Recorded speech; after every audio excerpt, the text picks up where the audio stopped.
This Parsha Podcast is sponsored by my dear friend and longtime podcast listener, Aaron Finley, in honor of his son Andrew's bar mitzvah. And we wish Andrew a happy and hearty mazel tov on behalf of the entire Parsha Podcast family. Now, a bunch of the listeners asked me how my son Akiva's bar mitzvah was last week. It was splendid. And I'm going to give you all the details if you're interested in hearing about it after the A&Q at the end of the podcast. And boy, am I excited for this episode. There is something very special in store for you. I'm so excited for this week's Parsha Podcast. I'm kind of giddy a little bit. Let's begin. Of course, we have a brand new book. We are up to the book of Vayikra, the book of Leviticus, and we have a Parsha that talks all about sacrifices. Such an interesting subject, such an exotic subject. And I saw a short but absolutely exquisite piece from my new favorite book, the Sfas Emes, which is written by one of the great Hasidic masters. It's a really short piece. It has only 75 words. And if you're familiar with this book, with the Sfas Emes, he has a very unique style. He doesn't really finish sentences. He doesn't point to sources. Everything is like a hint, a one-liner. It's a little bit difficult to unpack, but that's what we do over here at the Parsha Podcast.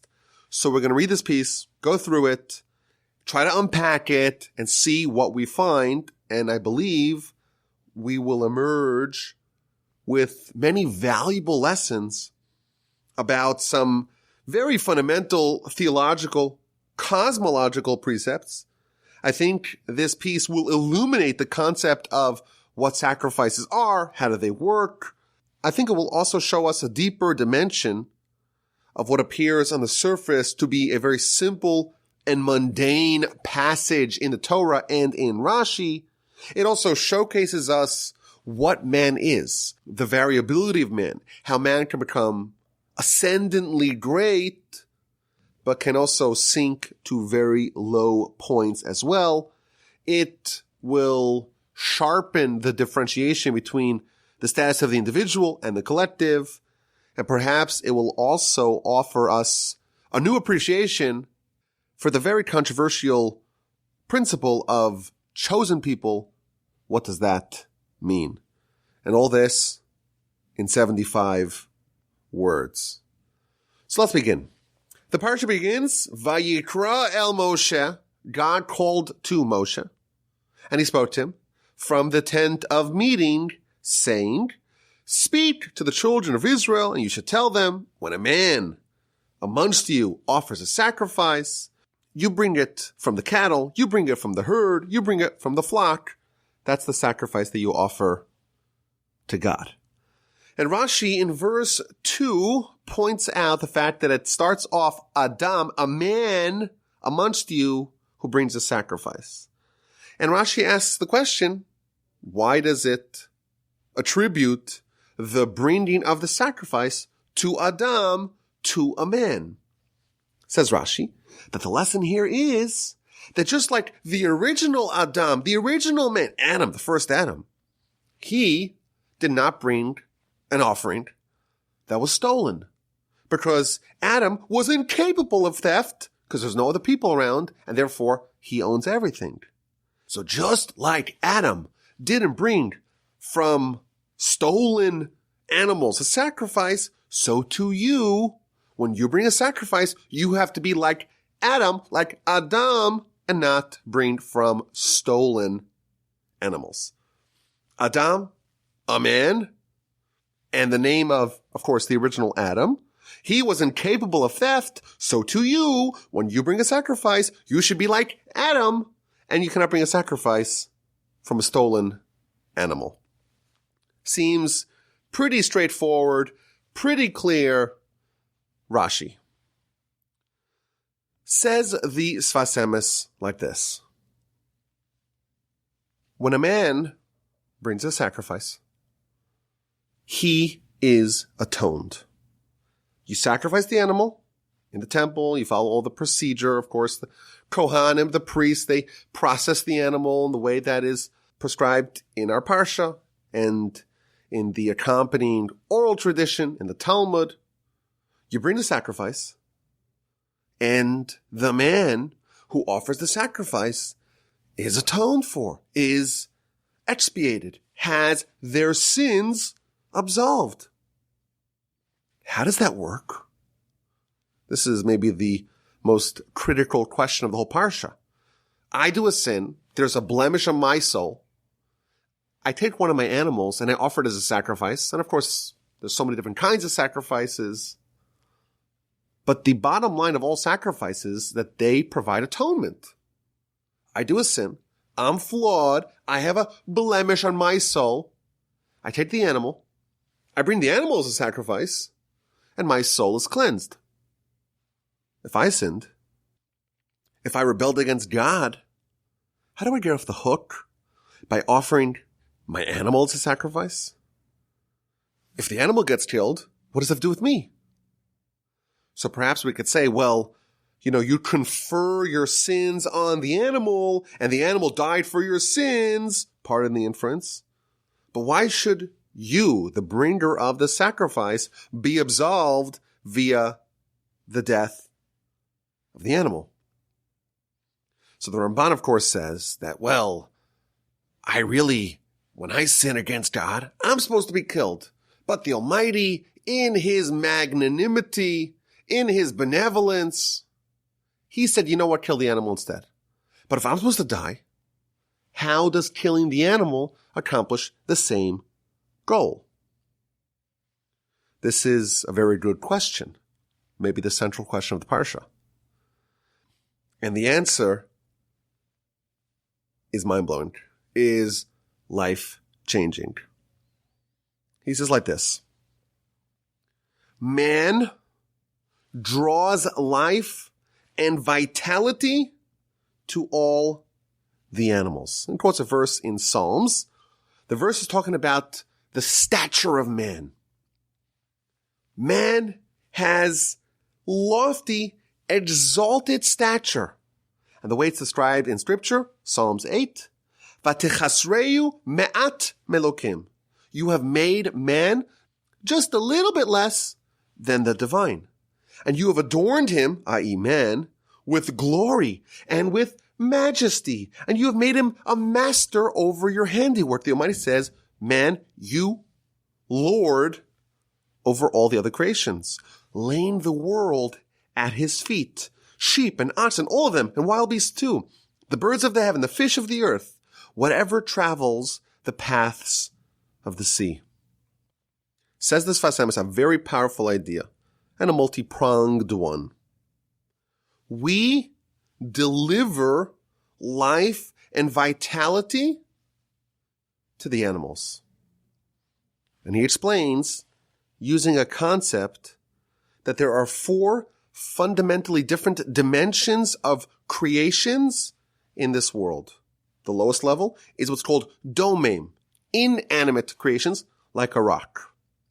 The next level is tzomeach. That's the animate, organic creations like plants and vegetation and trees and the like.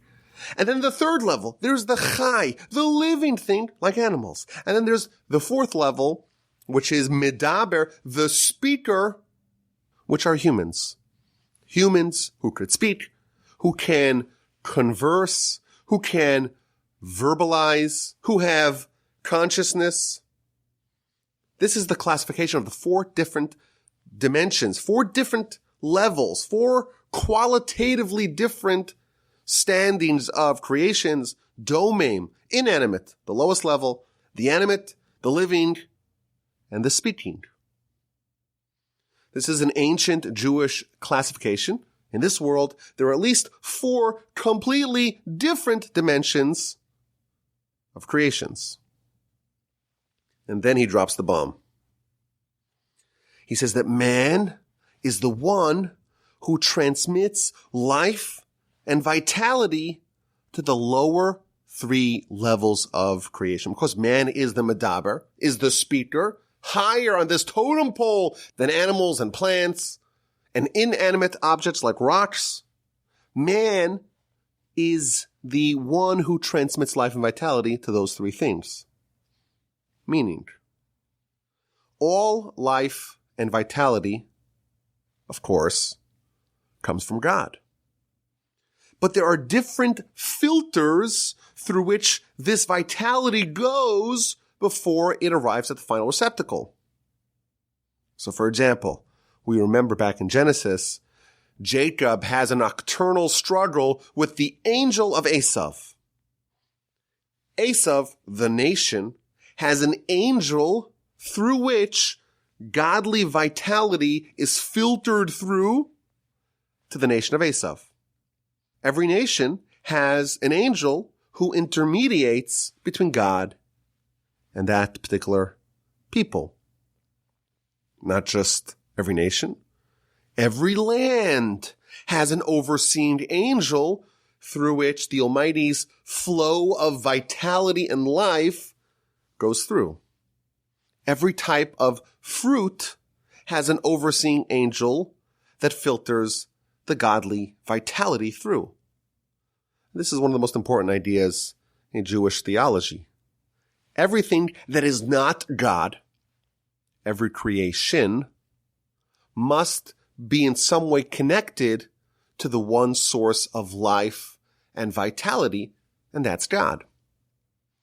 But the closer you are, so to speak, the more spiritually lofty you are. So the angels, there aren't so many, so to speak, intermediate steps between them and God because they're so lofty. Whereas a rock, it's so physical, so to speak, distant from God, that the godly vitality, the rock's, so to speak, connection to God goes through many steps. And every step, it gets diluted, shall we say, a little bit. And therefore, the connection is a bit more tenuous, but it's still there. The second anything loses a connection with God, it ceases to exist. Because there's only one source of existence, and that's God. And the difference between the creations, between an angel and a rock, is only how many degrees of separation, so to speak, exist between God and that particular thing. And every nation, every land, every type of fruit, even the rock, even the plants, even the animals, certainly the humans, even the angels, every creation has a connection between it and God, but the type of connection and the layers of this connection are different. Now, there are some exceptions. For example, we're told the land of Israel has no filters. It's God himself who delivers the vitality to the land of Israel without an intermediary, which of course is really good, but it's also really bad.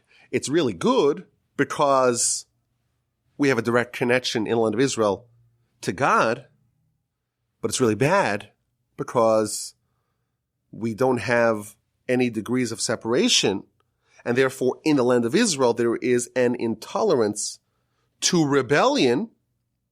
Hence, we're going to read a little bit later on in Leviticus, the land itself is designed to disgorge the sinners from it because this is a land that doesn't tolerate sin. And we can even see historically, the land that has been conquered more than any other land, the land that's inhospitable to sinners, is the land of Israel because it has no filter. And it's not just the land. The Jewish people were told, we're not like Esav. We don't have an intermediary angel who is intermediating between us and God. We have a direct connection. Very good, very bad. Very good because we have a direct connection. Very bad because there is less wiggle room. There's less flexibility. We have a shorter leash, so to speak. And that's why we get punished maybe more than any other nation. We're also told that there are 4 fruits that don't have an angel intermediating between them and God, and those are the 4 species that we shake on Sukkot. And the way this shakes out, and like we said, this is a very important principle in Kabbalah, in the theological, cosmological understanding of how things work, this extends a bit further. The Rambam, in the Laws of the Foundations of Torah 2:7, tells us that there are 10 different levels of angels. The highest level, i.e. the level that's closest to God, is what's called Chayos. and then Ophanim, and then Elim, and then Chashmalim, and then Srafim, Malachim, Elohim, Bnei Olim, Kruvim. And the 10th and lowest level of angels is what's called Ishim. And the reason why the lowest level of angels is called Ishim, and the word Ish means man, the reason why, says the Rambam, is because when God speaks to man via an angel, which angel does he use? He uses the angel that's closest to man, and that is Ishim, the lowest level of angel. And the highest level of man can touch, so to speak, each other. It goes from God, so to speak, through all these 10 levels of angels to the lowest level of angel, and the one who intermediates, who has, so to speak, a touch point between angel and the angelic world and man, is the Ishim, and the divine vitality filters through these 10 levels of angels, and the touch point between the two is the lowest level of angels, and that's called Ishim. And the Sfas Emes takes this a step further. And my suspicion, my hunch is that this is an accepted Kabbalistic principle. I have never seen it before, and I'm going to attribute it to the source where I saw it. Says the Sfas Emes, we, humans, are the angels of the animals. Meaning, just like the divine vitality flows from God to the thing that's most close to God, and then it gets a little bit diluted to the next thing, to the next level, to the next level, to the next level, as is described in Kabbalistic literature, from world to world to world to world to us. It doesn't stop there. It goes from us to the things that are lower than us, namely to the animals, to the plants, to the inanimate objects.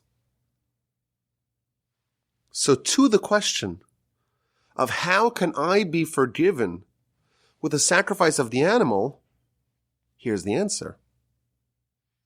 If I, as a human, as a speaker, if I am properly slated, properly assigned, so to speak, as being spiritually loftier than animals, I am the one who gives life to the animals. Animal has to be connected to God. Well, how's the animal connected to God? Via the things, via the string, so to speak, of things that are spiritually loftier than the animal. And who is spiritually loftier than the animals? Well, that's the human. And therefore, the animal's connection to God goes through me, the human. I am the one who gives over life from God, so to speak, to the animal. And therefore, when I offer the animal as a sacrifice, the life of the animal can indeed be attributed to me, the person who brings the sacrifice. And therefore, I'm not killing the animal to save me. I am giving life to this animal because the divine vitality, so to speak, filters through me to the animal. And therefore, when I sacrifice the animal, there's a little bit of me, so to speak, or my influence that's being sacrificed. And it makes sense that I can be absolved of my sins as a result. But we're not done yet. Continues the Sfas Emes. Certainly Adam, the original Adam, he was someone who properly assumed the status of being loftier than animals. He was, after all, the prototype of a human who is higher, who is a notch above animals. And certainly on a collective level, that is true in every generation. But the individual can be spiritually lower than the animal. And what do we say about a human that's spiritually lower than the animal? We tell him, and he quotes the Talmud in the book of Sanhedrin, Yitush tidamcha. The mosquito preceded you. Humans are not fixed. We are not rigid. We're not static. Our place in this totem pole is dynamic, unlike everything else that exists in this totem pole. The angel's an angel. Can't change that. The animal instinct can't change that. the tzomeach, the thing that sprouts, the animate flower or tree or plant or vegetation, its spiritual standing is fixed. But humans are dynamic. When we are at our best, like Moses, we're above the angels. When we are at our worst, we're below the animals. And therefore, what if a man is lower than animals and they want to bring a sacrifice? Well, in that instance, they're not the one who is giving life to the animal, because on the spiritual totem pole, they're below the animal. The mosquito preceded them. And therefore, how can they bring a sacrifice? In that instance, says the Sfas Emes, this is theft. Rashi tells us, you bring a sacrifice, but don't take an animal that's stolen. So on one level, what that means is that if you steal an animal, that's invalid to bring as a sacrifice. He's explaining it on a much deeper level, on a Kabbalistic level. What this means is that if you are spiritually lower than animals, then you cannot offer as a sacrifice. That is stealing, because you are trying to, so to speak, sacrifice the soul of the animal, but that does not attribute to you because you're lower than the animal, this totem pole, and therefore you do not transmit life and vitality from God to this animal. The sacrifice wouldn't even work based upon how we understand sacrifice is working now. When you do a sin, you yourself need to offer yourself as a sacrifice for God. That's how you fix it. Well, if you are spiritually loftier than the animal, you deliver life to the animal, and therefore the animal attributes its life to you. You kill the animal, you sacrifice the animal. It's almost as if you sacrifice yourself, because the life of the animal comes from you, and you could be atoned. But if you're lower than the animal, if the mosquito preceded you, because the human is dynamic, well, in that instance, you're stealing. The sacrifice doesn't work. So what's the solution? The solution is to submit yourself to the collective. And he goes back to verse 2 of our Parsha. Adam ki akriv mikem. When a man, Adam, who offers a sacrifice from amongst you. What does that mean? A man can say, you know what? Maybe me as an individual, and by the way, whenever we say man, we mean mankind, not man versus woman. When a man as the individual could be lower than the animal, but as part of the collective, the man can be loftier than the animals, because as a species, on a species-wide scale, the man is always, or mankind, humanity, is always above the animals. And therefore, when a person submits themselves to the collective, they can offer a sacrifice even if they individually are lower than the animals. This is a much, much deeper reading of Rashi. On a simple level, Rashi tells us, well, you cannot use a stolen animal. You got to be like Adam. Adam didn't steal. You don't steal when you bring a sacrifice. But here the Sfas Emes is offering us a much deeper insight into how life and vitality flows from God down to us and down through us to the things that are below us on this spiritual totem pole. It goes God to the angels, and maybe there's 10 different levels of angels, and that's to the speaker, to the human, which goes from there to the animals, to the plants, to the inanimate things like rocks, which, by the way, also have to have a spark of the divine within them, or else they cannot exist. And what do we call the spark within the inanimate objects? We call that subatomic particles. There is movement, there is energy, even in things that seem to be inert and lifeless. And Adam is an infinitesimally tiny little Milky Way of activity and movement as the subatomic particles spin around the nucleus. But man is dynamic.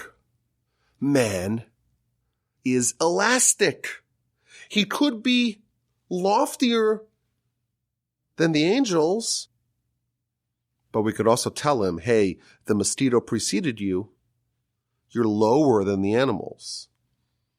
And if so, then to offer a sacrifice is theft, because you are not filtering life to the animals if you're lower than them. Only when man is above the animals, either due to them being holy and lofty like Adam as an individual, or by them being part of the collective and therefore being associated with the species-wide level. And species-wide, on that level, the human is always greater than the animal.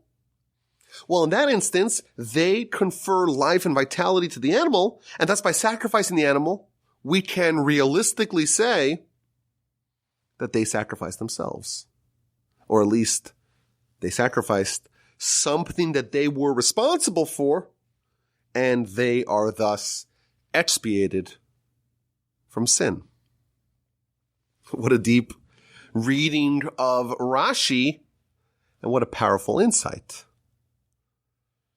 I think we can also extend this principle a bit further.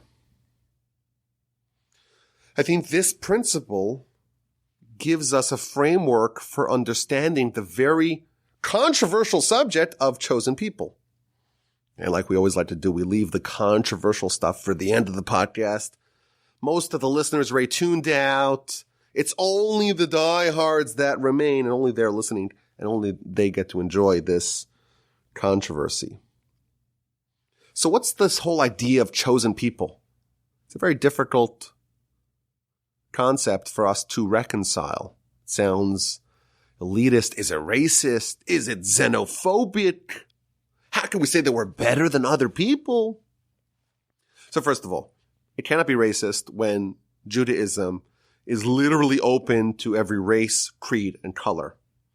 And it can't be xenophobic when Jews come from every country in the world. But it does sound quite elitist. What do we mean when we say chosen people? So I think on a simple level, it means that, well, we were given Torah, we were chosen to be God's people, we have his land, we're there to fulfill the world's mission, we're there to teach the world about God. But the Talmud says something very surprising. This is the Talmud book of Yevamos, page 63a. It tells us that all the families of the world, even the families that live in the world or in the land, they do not receive blessing only because of us. All the blessing delivered to all of humanity comes because of the Jewish people. It's a pretty bold statement. Continues the Talmud. Even the ships, the merchant ships, that come from Galia to Aspamia, 2 cities, they do not receive their blessing only because of the Jewish people. The blessing of the merchant ships of the whole world hinges upon us. And on the flip side, the punishment only comes to the world because of us. Well, these are very shocking statements in the Talmud. All commerce in the world hinges upon us. All blessing in the world hinges upon us. All punishment in the world hinges upon us. What does that mean? We seem to be so self-centered. I think this concept that the Sfas Emes outlines for us, I think it gives the whole subject of chosen people a new dimension. We said that there were 4 levels of creation in the world. You have the lowest level, the domem, inanimate rocks. That's one level.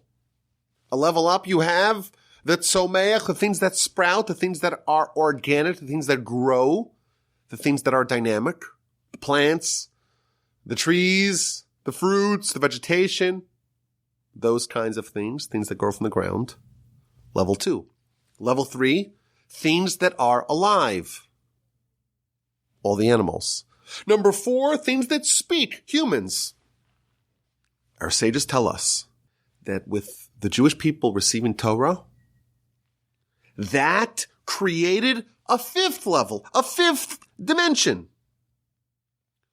Torah creates the ability for man, and of course mankind, to transcend above the level of the mere speaker, level 4, to the 5th dimension to become like an angel. We have the Almighty's mitzvos. They give us the tools to isolate our soul and to identify and begin to live as our soul. And that is above the level of a standard speaker, a human, on the totem pole.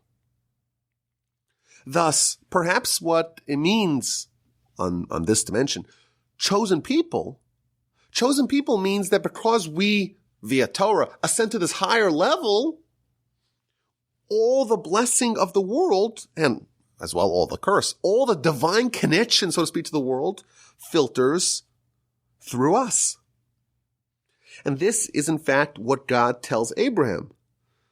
Va'avarchem b'varachecha, all those that bless you, I will bless. All those that curse you, I will curse. And then he adds, V'nivrechu bicha kol mishpachos hadamah.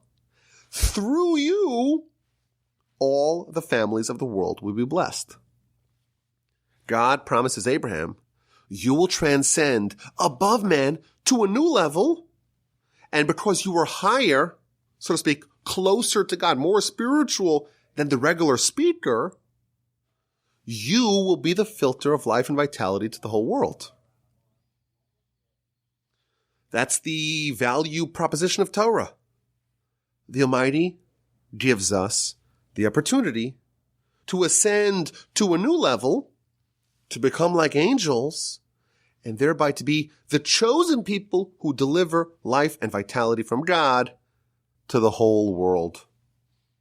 I like to say that the anti-Semites are right. We do control the world financial system. We do control the weather. We control everything. On a spiritual level, what this means is that via Torah, the Almighty gives mankind the opportunity to ascend above all other members of our species and to become like an angel. And the example that the Kuzri gives, he gives several examples. He says, man can walk through a fire and not get singed. Man can survive 40 days and 40 nights without eating. Man's face could be as illuminescent as the sun. That's not a normal human that we're familiar with. That's a different level. And that's what Torah offers us. And once we accept that bargain and we ascend to that new level, well then all of the godly blessing and influence and life and vitality comes through us because we're on a higher level.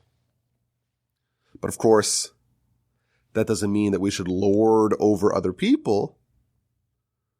If you do that, you are explicitly rejecting the premise of Torah. But what it means is that as children of Abraham, as descendants of the people that were plucked from Egypt, as people who stood at the foot of the mountain at Sinai, we accept the responsibility for the entire world. In effect, we have become a new class of people. We are still dynamic. We can be higher than people. We can be lower than people. We can be lower than animals. We can be higher than angels. But via Torah, we were given the power and the potential and the responsibility to ascend above all. And like we said, this opportunity is available for all humans who say, I want in, I want to be the Almighty's representative in the world. I want to perpetuate the legacy of Abraham. I want to complete the mission that Abraham began.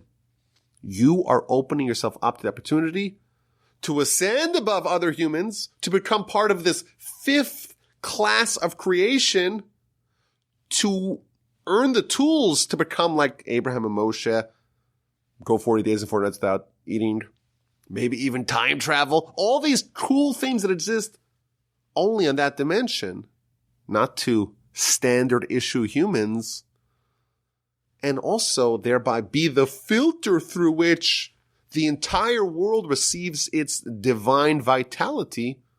That is the bargain of Sinai. And that, of course, is also the responsibility that our nation must bear. Okay, let's get to this week's A and Q. The question's as follows. The question comes from the first verse. Rashi tells us that if you look in a Torah scroll, you'll see that the Almighty gives commands to Moshe, go speak to the children of Israel, saying, and he gives a whole long list of instructions. But in a Torah scroll, and you can actually make this out in many versions of the Chumash as well, there are often paragraph breaks. And some of them are full breaks where the line is empty, is blank all the way to the next line. And some of them are partial paragraph breaks where you have, 9 spaces before the next continuation of the prophecy from God to Moshe. And Rashi in the first verse of our Parsha tells us the reason for this. Why did the Almighty have a break, a pause, if you will, in middle of his instruction to Moshe? It's not a new prophecy. It's a continuation of one long prophecy, but a prophecy instruction, go tell the Jewish people this, that, and the other. And then a pause, a break. And then it continues. Why does the Torah have that? Why did the Almighty pause in between his command to Moshe? Says Rashi, to give Moshe a break, to dwell upon the message, upon the instruction, to think about a certain concept before you move on to the next concept, to reflect, to think, to ruminate, to cogitate, to digest one message before you move on to the next message. Says Rashi, well, if God is teaching Moshe and Moshe has to have a break to absorb and digest the message before you move on to the next subject, all the more so if you have a regular human teaching another regular human, a lay person to a lay person, all the more so you have to have a break. Very nice lesson. Every time God spoke to Moshe, there were breaks between subjects for Moshe to absorb the message. And certainly for us, we're simpletons. And we're learning from simpletons, not God teaching Moshe. It's a human, regular human, teaching another human. All the more so, you have to let things settle in before you can move on. Maybe we should have a break between the Parsha Podcast and the A and Q to let the audience absorb the message. Should we do that? Should we have like a 10-second break? I don't know. People might get a little nervous. Maybe we should do that. But here's the question. Here is this week's A and Q. This principle is true, Rashi tells us, every time the Almighty tells Moshe something, gives him a message, and there's a break. Why are we waking up right now? The first verse of Leviticus. Why are we only told this now? Hitherto, we have had all kinds of laws and all kinds of breaks. You look, for example, Parshas Mishpatim. It's a litany, a long laundry list of mitzvos, and there's all kinds of breaks between paragraphs. And why were there breaks? Well, Rashi here tells us, for Moshe to think and reflect and absorb and ruminate upon the message before we move on to the next message. Why are we only told about this here? Shouldn't Rashi have told us maybe back when Moshe started giving instructions to the Jewish people, and there are paragraph breaks in middle of the prophecy, the Almighty is telling Moshe, stop, dwell upon the message, think about it before we move on. Why only now, when we're talking about sacrifices, when the book of Leviticus begins, only now are we told about this important principle that you have to stop and you have to reflect and you have to think about a message, about an idea, about a law, about a commandment before you move on to the next related law. If you have an answer, please email me, rabbiwolbe@gmail.com. Let's get to last week's Parsha Podcast question, and that is, why was Bezalel chosen and not his father Uri? We spoke last week how Bezalel had all the credentials, and he had all the tools and skills needed to build the Mishkan, and he got those from his antecedents. His grandfather was really righteous, Hur, his great-grandmother, Miriam. Because of that, the Almighty endowed their descendant with all the tools and all the wisdom to build the Mishkan. Well, how come it skipped over Uri? That was our question. And several listeners said the answer that I was looking for. And they said that Bezalel, he was 13 years old. His father obviously was older. Bezalel, we can surmise, was a minor at the time of the golden calf. And even though Uri may not have been involved in the sin of the golden calf, the tabernacle was built as a response to the golden calf, as a way to fix and remedy the sin of the golden calf. Maybe Uri, because he was an adult at the time of the golden calf, maybe he was to a certain extent complicit because he was part of the collective that sinned, and therefore he could not be the one to repair the damage. But Bezalel, on the other hand, had a clean slate. There was nothing holding him back. He had no spiritual baggage, and Bezalel is the one who can repair the damage. My friend Yitzi added, he pointed out that later on in the Torah, the book of Numbers, we read about the story of the spies. The spies go scout the land, and they come back with a damning report, and as a result of that, they went for 40 days. The nation will endure 40 years in the wilderness, and everyone who is an adult at the time of the sin of the spies, they won't enter the land. And Yitzi pointed out that you don't imagine every single Jew was someone who partook in this sin. Nevertheless, we are often treated as part of a collective. And therefore, if you are part of that generation, you are part of the people, the nation, the generation who participate in the sin of the golden calf or in the sin of the spies. You get judged alongside them, and therefore you are responsible, so to speak, for the deeds of the collective. And therefore only Bezalel, who was a minor, you would imagine, at the time of the sin of the golden calf, he in no way is complicit or can be held liable in any way for the sin of the golden calf, and therefore he is clean, he can build the tabernacle. We are part of a collective. Of course, we're judged as individuals, but we're also judged as part of a collective. We are rewarded, and we're often punished collectively as well. Uri perhaps had the pedigree. In my opinion, I would imagine he had all the tools that Bezalel had.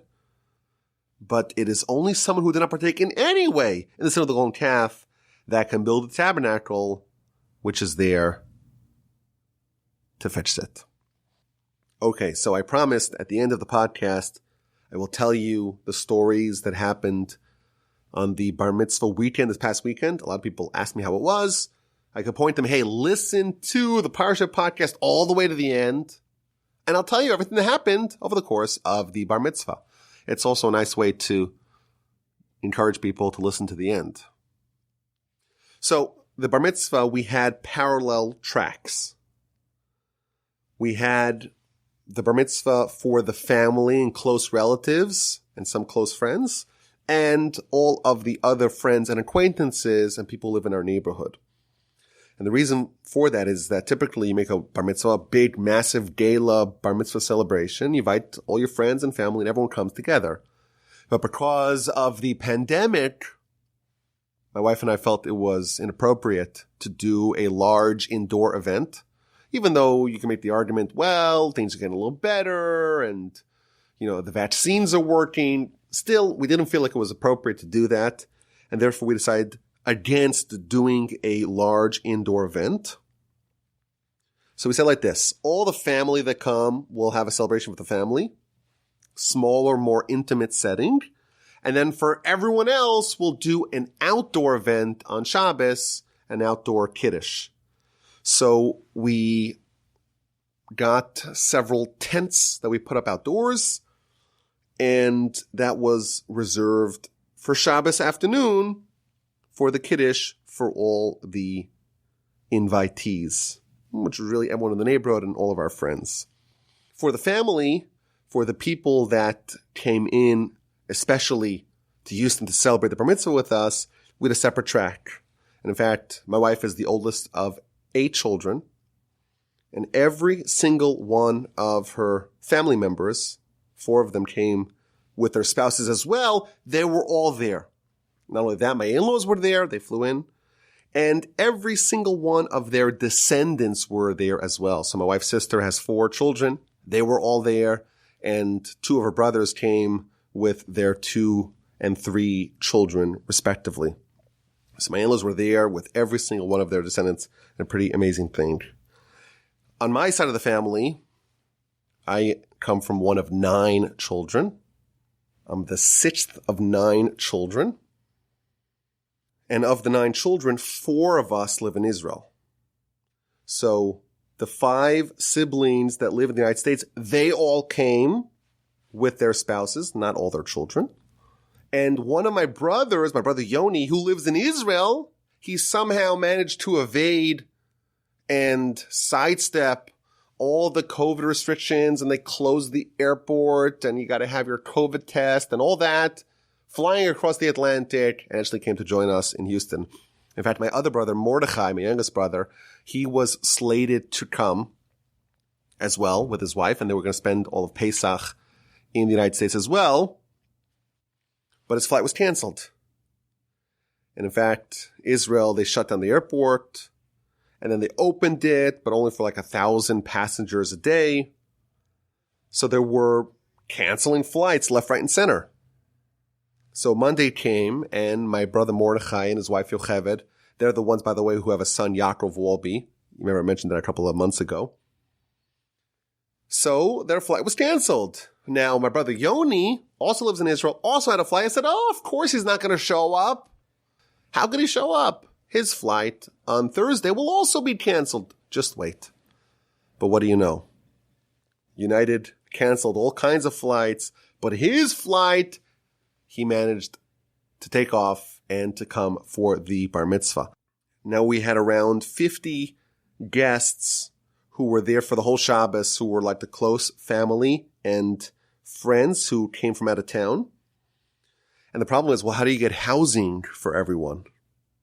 And the answer is, we live in an amazing community, and people are so generous and so hospitable that in an instant, in a flash, we got housing for everyone. Just an amazing thing. People say, oh, yeah, I have a guest house, I have a guest room.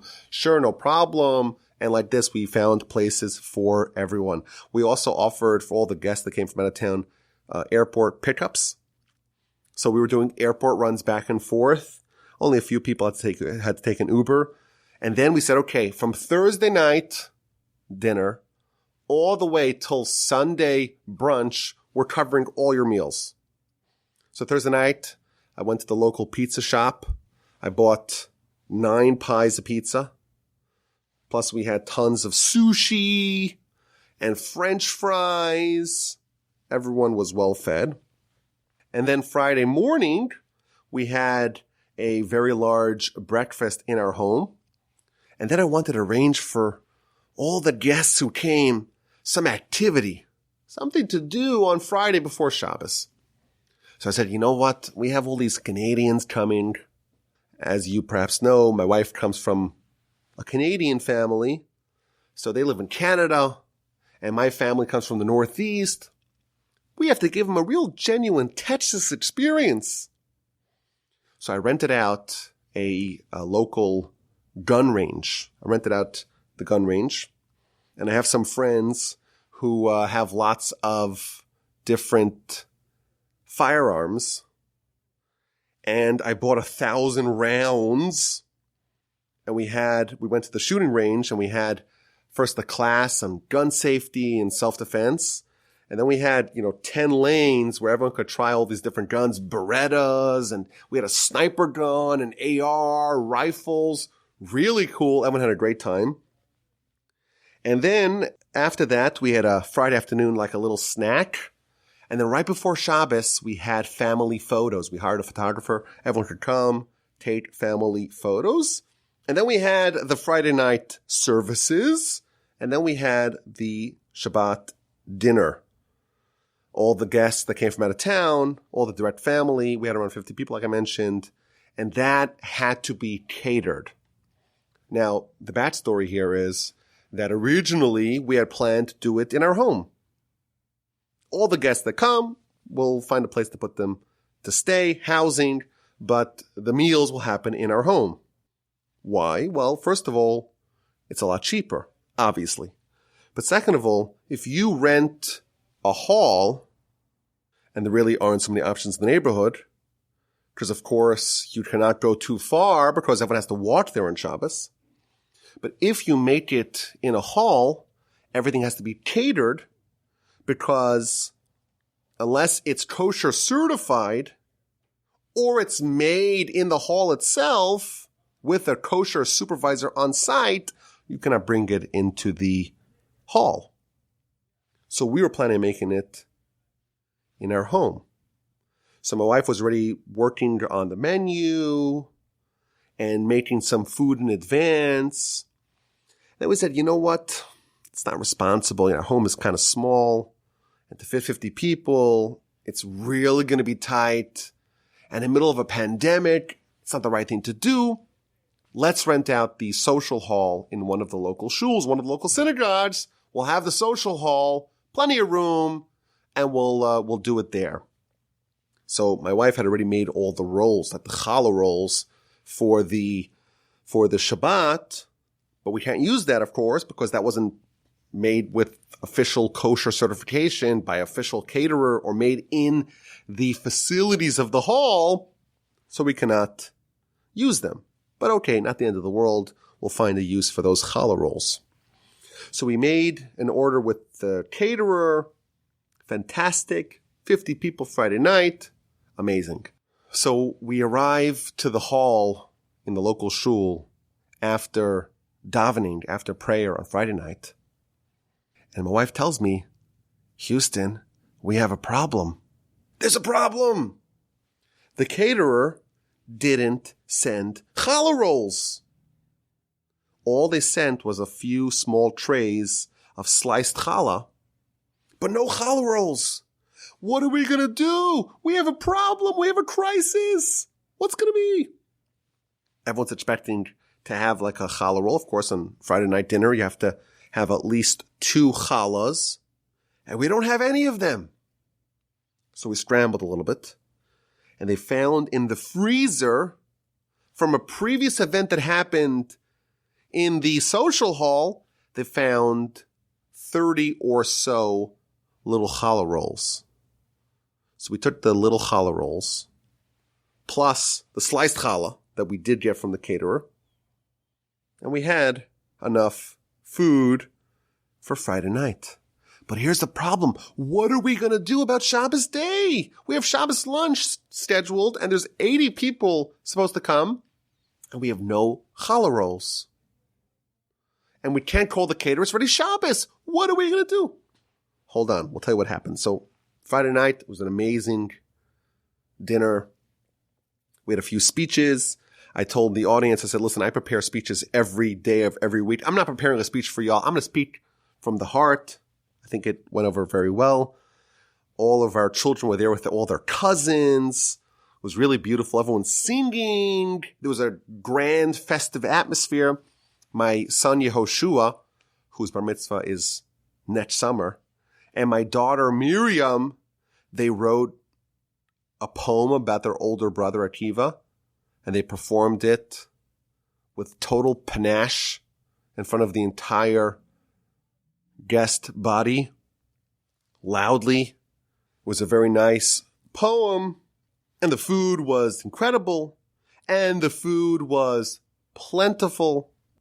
And then Shabbos morning services were unbelievable. Akiva was splendid.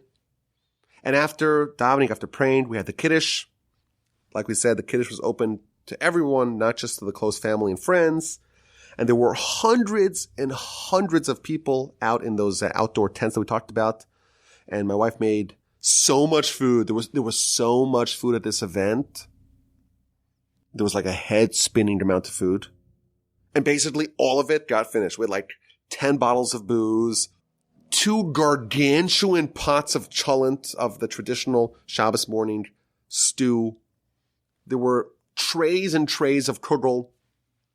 We had 10 deli rolls. All of it was gone. But it was really stunning. It was really beautiful. And it was touching to see so many friends come and wish us a mazel tov. And then after the Kiddush was over, we had another festive banquet in the social hall. So we had the 50 people that were there Friday night. Plus, we invited Torch staff. Plus, all the single people that live in the neighborhood. You know, we had to make a decision who to invite, who not to invite. If we invited all of our friends, there'll be 500 people there. We had to make a cutoff someplace. So that was our cutoff. We invite Torch staff and their family, plus single people in the neighborhood. And we had around 80 people for Shabbos lunch. And by Shabbos lunch, Akiva reeled off his speech like a total champ. And there were mountains of food. And we finished the feast at around 4-ish on Shabbos afternoon. And the halacha is they're supposed to have 3 meals on Shabbos. So we had another meal at 6 p.m. And then after Shabbos, we invited all of Akiva's friends for an outdoor barbecue in Kumsitz. Even more food. I told everyone, I said, listen, I'm responsible to feed you, but you're on your own with respect to your diet. You start it when you leave. And then Sunday morning, my wife Chaya's colleagues, they sponsored a gala breakfast. And that was just awesome, incredible. And it was really beautiful and amazing to spend the festive bar mitzvah weekend with all of our family and all of our friends. And then 2 more things I have to tell you before I finish the whole story. 3 years ago, I recorded an interview with my sister Esther, and I'm sure many of y'all have listened to it. It's not on the Parsha Podcast channel. It's on the This Jewish Life channel. And I interviewed her because she had lost a baby to SIDS at 16 weeks. And I spoke to her soon after that had happened. And I talked about, loss and death and mourning and bereavement. If you have not gotten a chance to listen to that episode, you should do so. It's a very moving, stirring discussion that I had with my sister. But I told her, Esther, I said, listen, it's been 3 years since we had that episode. We have to do a round 2. We have to have a follow-up. We have to have a sequel. So Sunday night, after the festivities had concluded, and after everyone was on their own, I said, I'm feeding them till Sunday breakfast. The truth is that everyone came for Sunday night dinner because we had so much leftovers. But after that was over, I said, okay, Esther, we're going to have a podcast. So we came to the Torch Center and I interviewed her, and that podcast is ready to go. I'm actually probably going to release it after Pesach. So you have some time. If you have not yet listened to part 1 of that we did 3 years ago, listen to it. It will change your life. But one more thing happened, which I really liked. This is a cute little story. So my brother Yoni, he flew in all the way from Israel to join us for the bar mitzvah weekend. Isn't that nice of him? What a nice brother to have. Now to fly back, he has to have a COVID test, a negative COVID test, or else they won't let him onto the plane. Now, there are no direct flights from Houston to Tel Aviv. So you have to fly a stopover. Most often it's via Newark. and then you have the Newark Tel Aviv leg of the trip. So he had an early morning flight from Houston to Newark. This is Monday morning, 2 days ago. And then he had an evening flight, Newark to Tel Aviv. So he figured, well, I'll get to Newark like 10 o'clock in the morning, and then I'll go get a COVID test. And then when I get onto the Newark Tel Aviv flight, I'll show them my COVID test. Brilliant, right? But here's the problem. He arrived at the Houston airport, and they look at his ticket, and it's a flight to Tel Aviv with a stopover in Newark. So they tell him, listen, Habibi, as they say in Israel, this is an international flight, and you're flying to Israel. You have to show your COVID test. Where's your COVID test? Where's your negative COVID test?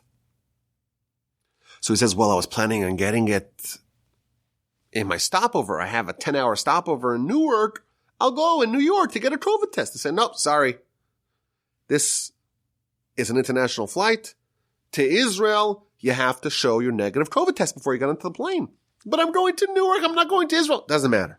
You have to show your negative COVID test. But, they tell him, in the airport, there's an urgent care. Go to the urgent care and get your negative COVID test. Well, how do I get to the urgent care? Well, you have to go past security. Well, they won't let me go past security because you don't let me go because I don't have the COVID test. So he had this intractable problem that he can't get past security without a COVID test, and he can't get a COVID test without going past security. How do you resolve this problem? So what did he come up with? Here's what he came up with. He booked another flight from Houston to Newark, just a one-way ticket. And for that leg, for that flight, you don't need a COVID test.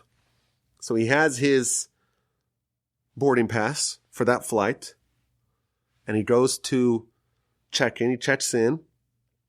He goes to the security. They let him through because that's not an international flight. He gets past security. He calls up United and cancels that flight. He goes to the COVID place. He goes to the urgent care. He takes the COVID test. Of course, it turns out negative. He gets into the plane, flies to Newark, has the stopover, and is now, I'm reliably told, safe in his home in the land of Israel. So that's the story. It was an amazing Bar Mitzvah weekend. It was incredible. Did I forget? Oh, I forgot to tell you what happened. Oh, wow. I should have made notes for this. Shabbos morning, what happened with the rolls? So let me just finish that point. This is why you have to have notes. Otherwise, you just talk and skip over stuff. Shabbos morning, we had no rolls because we had the 30 rolls or so that they found in the freezer. But what do we do about Shabbos day? So there was someone in our neighborhood that had made a bar mitzvah the previous week. And they had come over to the kitchen in the social hall, and they had baked lots and lots of challah rolls. And we were told that they had many left over. So we went over to them, and they had 60 challah rolls that they were so happy to give us. So we took their 60 challah rolls, but 60 challah rolls is not enough because we had 80 people expected. So we went home, and I got the challah rolls that we had baked under the impression that we're going to host it in our home. I got permission to use those challah rolls in the shul's social hall. They made an exception for me due to the extenuating circumstances, and everything worked out. And like we always say, things just work out. The Almighty has our back. So that's the story of the bar mitzvah. I don't know if people are even interested in hearing it. If they are, if they're listening, it's really nice to know that people care about this. And I guess that's it. Until next week, thank you for listening to this week's Parsha Podcast. I hope you enjoyed. Have an amazing Shabbos, amazing rest of your week, And please God, we will talk again next week.